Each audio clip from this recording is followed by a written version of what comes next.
আসসালামু আলাইকুম।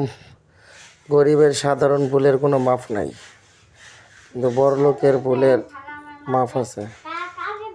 একটা মামলা করলাম, আজকে 3-4 মাস ধরে করতে আছি, কোনো ফলাফল নাই। টাকাও খরচ করতেছি, ফলাফল নাই। অথচ কম রেটে মাল বিক্রি করি, বই করে সবাই জানে।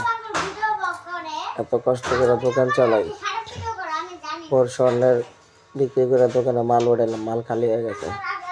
দোকান ভাড়া দিতে দিতে চান শেষ, কিন্তু তারা সাধারণ একটা ভুলের কারণে আমাকে 2,000-3,000 টাকা করে জরিমানা নিয়ে যায়।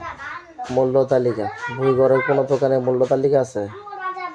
বাংলাদেশে কোনো দোকানে মূল্য তালিকা আছে? স্টানে পাইছে, সামনে নামছে, নাইমা 2টা দোকান খোলা পাইছে, 2 দোকানেতে 2,000 টাকা, 4,000 টাকা জরিমানা নিয়ে গেছে গা।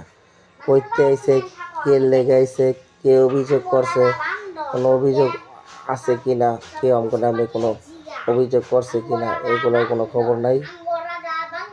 2,000 টাকা জরিমানা লেগে গেল। শরীরটা চলতেছে, কত কষ্টের টাকা।